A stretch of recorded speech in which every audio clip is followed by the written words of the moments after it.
Underrated playmaker, wide receiver Malachi Fields out of Notre Dame is the prototypical X receiver you're going to want in the 2026 NFL draft, and here's why.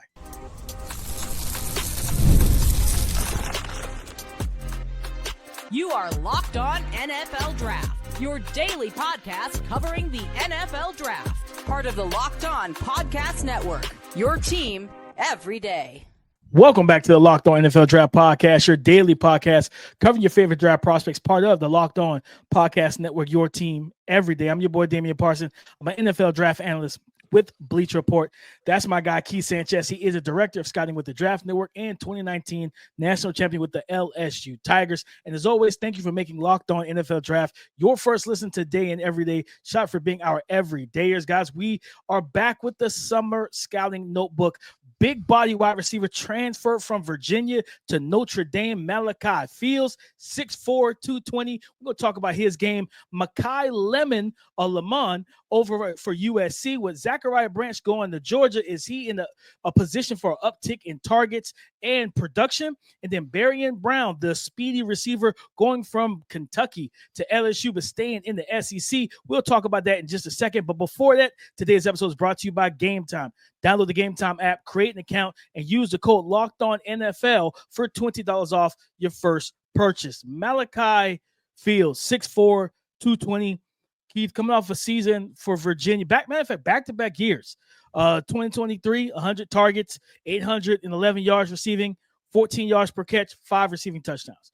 2024, 94 targets, 808 yards receiving, 14.7 yards per catch, 5 receiving touchdowns. A guy that plays predominantly on the outside, and he has that build and that look in the game of a prototypical X receiver. Big body possession guy. He's strong. He's physical. Outstanding catch radius.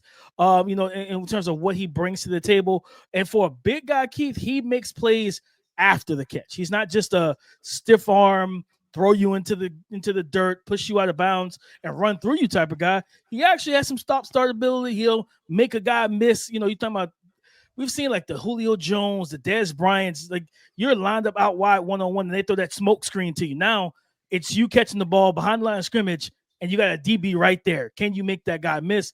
And Malachi Fields actually did that a pretty decent amount at Virginia last year. Now going to Notre Dame, where they have CJ Carr coming in as the new quarterback with Riley Leonard, going to the NFL with the being selected the Indianapolis Colts. I think this is a guy that everybody know. I don't think a lot of people know about him, but they need to, because this young man has the game that and I think this wide receiver, we keep talking about this wide receiver class is good. And I like this wide receiver class so far because it gives you so much versatility to the body types, athleticism, all of it, positional, where you want guys to line up. He is that prototypical X. He kind of reminds me a little bit of Courtland Sutton, but I think he even has a little bit more physicality than Courtland came out when he came out of, I think, SMU or wherever, when he came out of college, he drafted to the Denver Broncos. I like Malachi Fields a lot. Yeah, DP, I'm right there with you. And, that's why I text you, right? And I was like, this kid kind of got something to him, right? We better watch out for this Notre Dame transfer. Now, the question is, will Notre Dame get him the football? That's a bigger question. But, you think about in the likes of, obviously, Dontavian Wicks came from there, was another big physical wide receiver, right? I think of like an Elick Ayamana from this past draft, one of those big-bodied guys, right, but also has some speed. You call him a prototypical XDP, and I think that he fits the build, as far as just his build, right? Like this guy has thick lowers. Like he's a powerful wide receiver, right? That, like you said, also has movement skills. He's one of those guys that, and I talked about this all the time, the quick slant.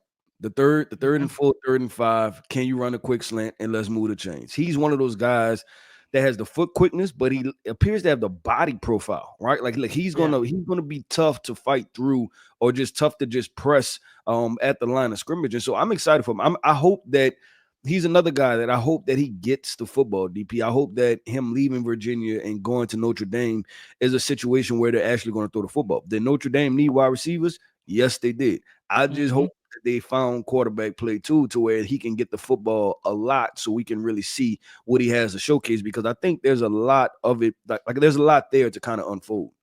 100%. I think with him, I think coaches in the NFL going to love him for multiple reasons. Like I said, the things you can't teach to Malachi Fields. You can't teach 6'4", 220.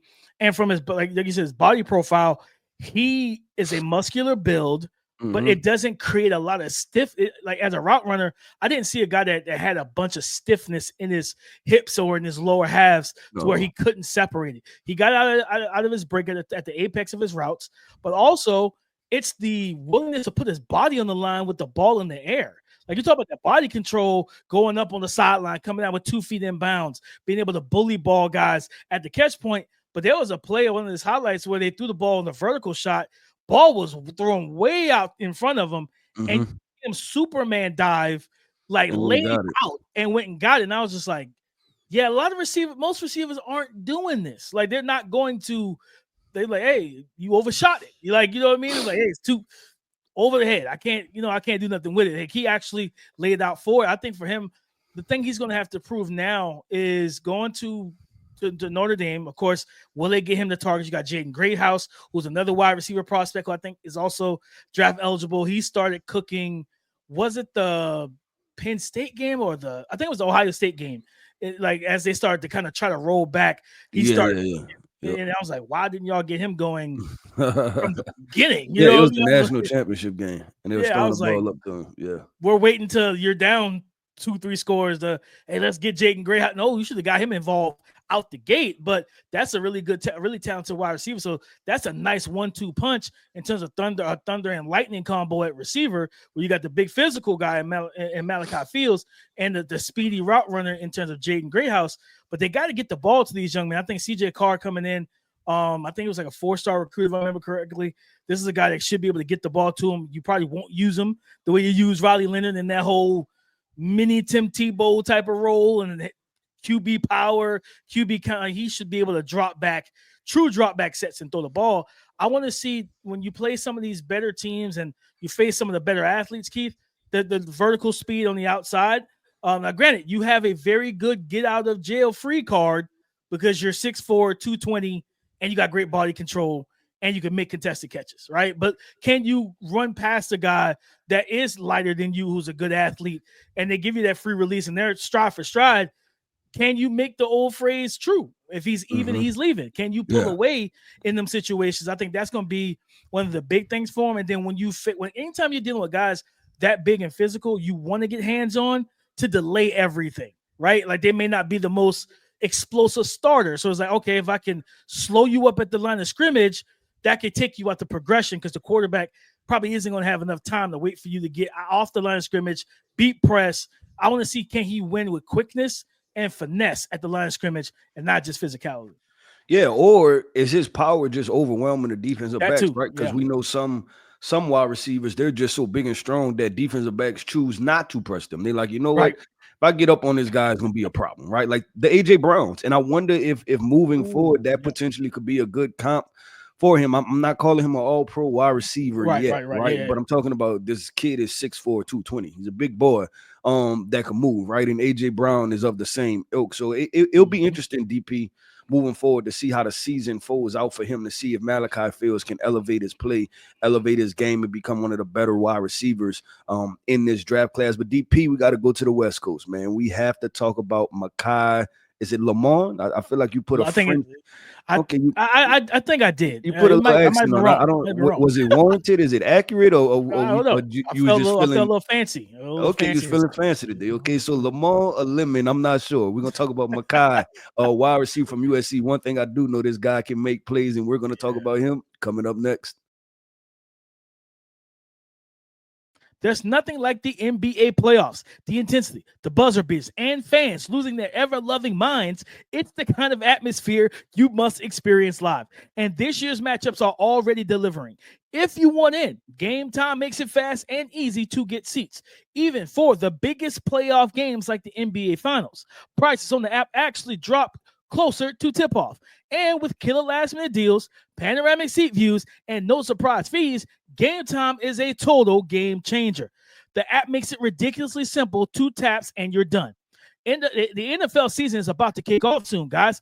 You'll get great seats, and you'll find great seats for as low as $100 thanks to exclusive discounts. Take the guesswork out of buying tickets with Game Time. Download the Game Time app, create an account, and use the code LOCKEDONNFL for $20 off your first purchase. Terms apply. Again, create an account and use the redeem code LOCKEDONNFL for $20 off. Download Game Time today. Last minute tickets, lowest prices guaranteed. Keith, if for anybody that loves route running wide receivers, Makai, I'm gonna say Lemon. I'm not gonna say Lemon. I mean, which one? Which? How we feeling today, DP? How we feeling? A couple days past Father's Day. It's Lemon. How you feeling? I mean, my Father's Day was great, so I'm feeling really good coming off Father's Day. But I think it's Lemon. I'm gonna go with Lemon until I hear different. But Makai, right. For those who prioritize separation, route running from their wide receivers, he's gonna fit that bill to that bill. Yeah. Oh man, I watched the Notre Dame game, Keith, and we all know that Notre Dame ended up winning that game. Xavier Watts had a 99-yard pick six and all that type of stuff. They ran it looked like a slot fade. Like he was in the slot, he ran like a slot fade into a comeback route. And when he sunk his hips and drove out the break, the corner went 3-4 yards upfield. So number one, he knows how to sell vertical routes, but then the ability to change directions, drop his weight, and break out, and pop out of his break. Love seeing that with him. This is a guy that makes plays after the catch as well. He's really good. He's really good. I think he averaged 7, looking at PFF record, I think he averaged like 7.3 yards after the catch per reception. 370. So he had on the season, for those who don't know, USC receiver, and they had a lot of talent last year. At the receiver spot. So he had 67 receptions, 67 targets, 52 receptions, 764 yards, average nearly 15 yards per catch, the exact same amount of yards per catch as Malachi Fields that we just talked about, 14.7. He had 3 receiving touchdowns, and he worked 85% of his snaps were out of the slot, right? He's a slot receiver, but he did showcase some ability to play out wide. And I wonder, do they use him a little bit more and everything? I think this should open him up with Zachariah Branch not being there. And 379 of his yards came after the catch. Like, he makes plays after the catch. He's got a kick return background. He can make big plays in the kick return game. Keith, off of those, like over his 2 years, but I'm not really counting 2023. He only got 8 targets. Last year, 67 targets. He only dropped 1 pass all season. He's sure-handed. He will make some plays at the catch point, even though he may not have the biggest catch radius. He's not 6'2", 210. Like, he's 5'11". I think they have him listed as 5'11", 195, right? So, what he kind of remind me of a little bit is from this past draft. Jalen Noel over there that got drafted to the Houston Texans. Yeah, I was going – the Jalen Noel, I'm glad you went there. I was going to go to Roman Wilson's, the Golden Tates, right? Like I don't know if you feel the same way about that. I like that. Yeah, I like that a lot. Similar body types, for sure. Similar body type, route runner, can win vertically, again, sure-handed. And then I saw a guy that wasn't afraid to catch the ball in traffic. So, like, a lot of times you see slot receivers, or like those guys who don't have the prototypical build or live outside. It's like, okay, can I throw you in between linebackers? Are you going to be timid? Are you going to worry about the hit? Are you going to make the catch?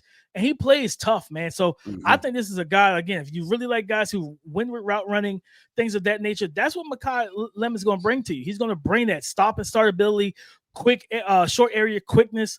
I really like this young man's game, kid, and I think he should be, because they lost 2 receivers. They lost Zachariah Branch, and they lost, I think, was it Kobe Hudson or Hudson, who went to Penn State. He went to Penn State. And they lost, man, I'm blanking on his name. We just talked about him too. He went to Florida State, the big wide receiver, 6'6". Oh, yeah. I don't know why I'm blanking on his name. Yeah, we're gonna have to come back to it. But I know the point you were trying to make, and that was the fact that he should see an increase in target share, right? Like, you should get the ball a lot. DP, watching him, the one word I just kept getting was efficient. Efficient, and safe is not a word that's usually used for wide receivers, but I feel safe drafting him because you kind of know exactly what you're getting.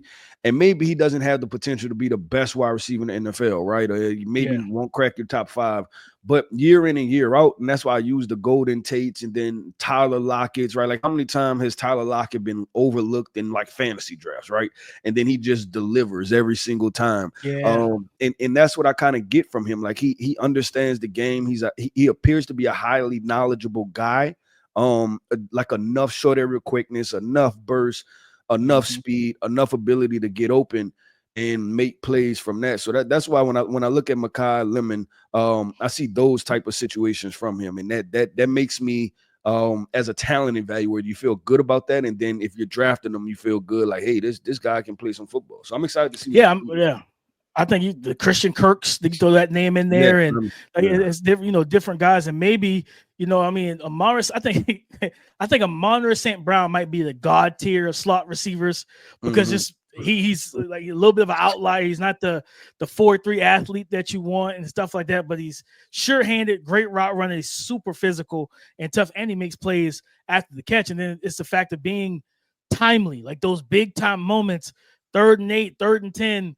Jared Goff is looking one direction 9 times out of 10, and that's to Amon-Ra St. Brown. And I think, again, that's the USC parallel. Amon-Ra St. Brown went to USC. The fact that he plays so much in the slot now, he played outside at USC. So I'm really looking forward to Makai and like how Lincoln Riley gets him the football, because like I said, to the point that you were making, the Florida State receiver now, who's not at Florida State, that transferred, was Deuce Robinson, the big 6'6", 220 kid. Yeah. Like, and he's like a two sport athlete. I think he's supposed to be playing baseball for them too. Like, so he does baseball and football. So losing that type of athlete, losing Hudson, losing Zachariah Branch, that's 3 big time wide receiver recruits and talents.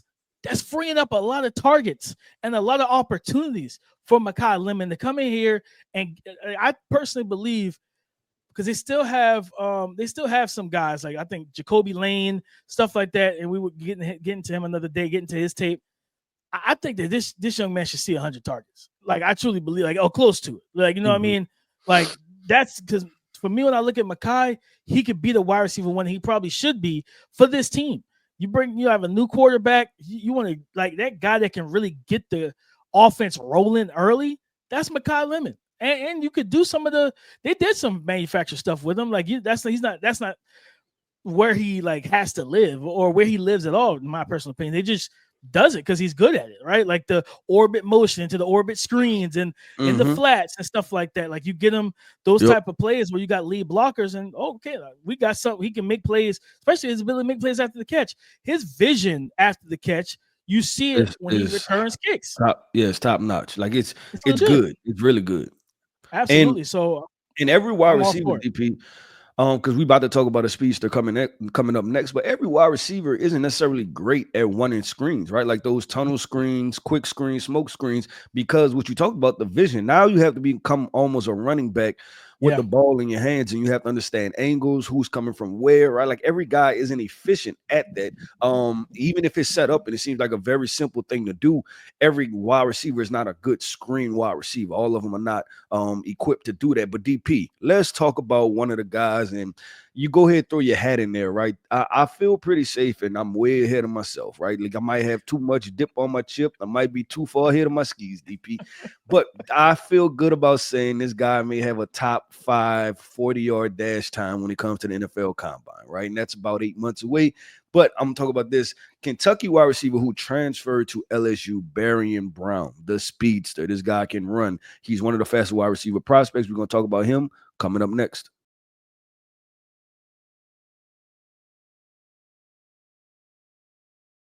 Thank you for making Locked On NFL Draft your first listen today and every day. Shout out for being our every dayers. Speed, 5'11", 180 pounds, coming out of Kentucky, transferring to LSU. He gets a major upgrade in quarterback play. Barion Brown, man, a guy that you think about that Ole Miss game. He had a big game when Kentucky knocked off Ole Miss. I think that was the first game Ole Miss had in SEC conference play after that kind of cupcake heavy schedule to start the season last year. And that was a very close game. It went down to the wire almost to basically, I think, the end of the fourth quarter. And I remember that big play down the down the left sideline to Barion Brown. He went up, got the ball. Then he it wasn't total Reggie Bush, you know what I mean? Like the back juke on the sideline. It was close. It was close, right? He had a little bit of that, and then reverse field, got back in the middle of the field, got some more yards after the catch. But Keith, you said it, speed. And we talked about with Makai Lemon, being able to make those plays after the catch, screens, things of that nature. Everybody isn't built for that.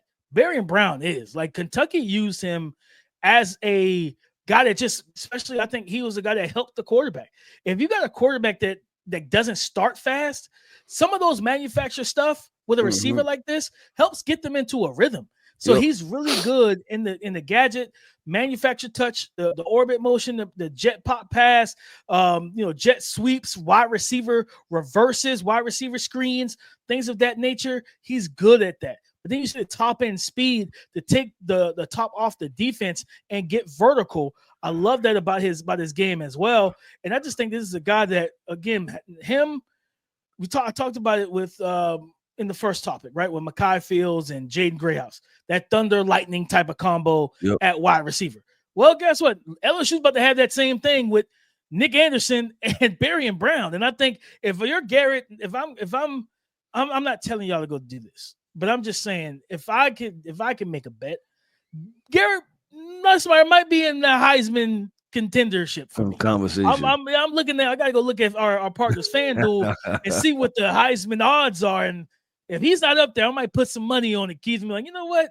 This might cash in for me because he's got weapons. And DP still have Aaron Anderson also. Yes. The smaller explosive guy. So and they got running backs. Like, you know what I mean? They got running backs there too. So Durham can play. So I agree with you with that. The big Caleb kid that had the what was it, either stiff arm or the run when he ran a guy over. I think that was freshman year. State. Yeah, that was Mississippi State. His freshman year. But I agree, DP. Like, just looking at this, Barion Brown, this speed, and I when he transferred there, it's like, okay, this is interesting because he's a take the top off, right? Take the top off the defense type of guy. And he talked about, like, sometimes you see things, right, and it's like the coaching wheels and applications automatically get turned, and you're like, ooh, I know how they're going to use this. And then how is that going to affect Nick Anderson? And then how is that going to affect Aaron Anderson? And you can almost see how it's going to fit, right? And I know you always say there's something similar to this as far as kind of mixing up what your wide receivers offer, right? And I think LSU has done a good job doing that when you look at even having the kid Chris Hilton coming back, right? Yeah. And he's another speed guy because he's another track guy. So you have Chris Hilton, Aaron Anderson, Nick Anderson, Barion Brown. You add all of those guys to this mix. Plus, I mean, listen, at the end of the day, this is wide receiver and I may be a little biased, but I may not. I mean, we kind of, they got a strong case. Yeah, we got a strong case. Making a strong case right now. So my point is that they may have another wide receiver emerge, right? Another kid that's just from Louisiana, like Malik Neighbors, came out of nowhere. Nobody was expecting. Another kid emerge out of nowhere. So it can be some fun things, and that's what I thought about Garrett Nussmeier too, DP. And I know you said you told people don't go do this. I might take heed. I might go place a couple dollars down and feel pretty good about. I gotta look at it, Keith. I gotta see what the mods are because the mods favorable. I might be putting some dollars on it. Like Garrett Nussmeier has. Well, we gonna know early, DP, because those Tigers are traveling up to your way, and they have Clemson week 1 kicking off. They playing at Clemson. Yep. Yeah, I might have to.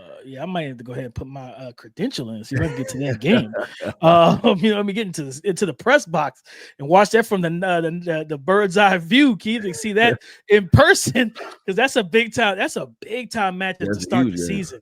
Garrett Nussmeier and versus Cade Klubnik. That's a scout's dream right there. 2 high profile quarterbacks in the same class that get to go head to head, face to face, you know what I mean, facing each other's defense. And then that defense is going to be a great test for this offense, right? Mm-hmm. That's tough though, because now you got new players coming into the system and into the offense and everything else. And it's like you got to get acclimated quickly because you're going to be tested out the gate with Peter Woods and TJ Parker, who foreshadowing we'll be talking about on tomorrow's show or whatever.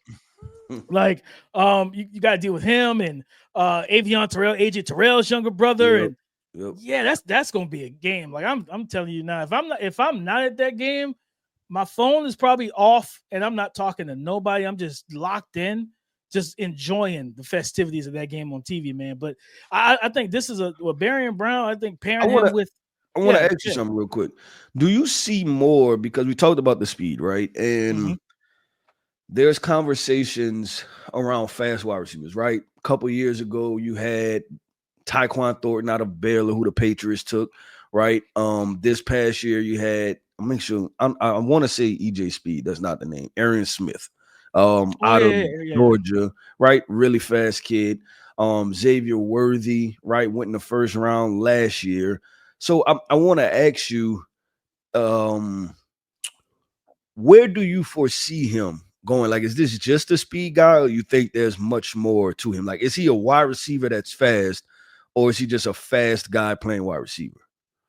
I think he's a wide receiver that's fast. I think with his speed, and he understands he's not going to see and how the offense used him up to this point, he's not going to see a ton of press coverage because guys don't want to get ran by.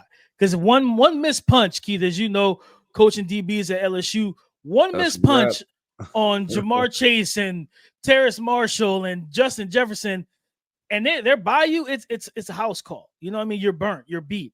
And so guys, you see that at the college level, unless you're really good at press coverage, guys will get weary of that. And defensive coordinators back their guys off. So he sees cushion, that 6-7 yards of cushion. He understands, okay, I'm running a comeback route.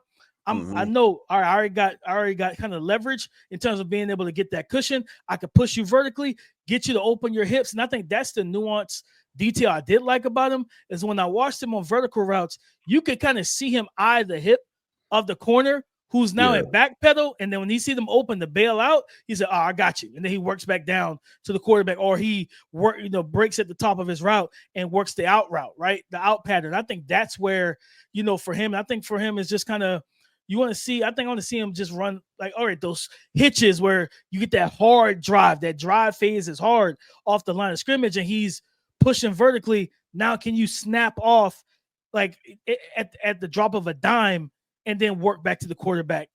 That's in tight man-to-man coverage. That's trying to run with you and things of that nature. But I think he's a wide receiver who is fast. I don't think he's a fast guy playing receiver.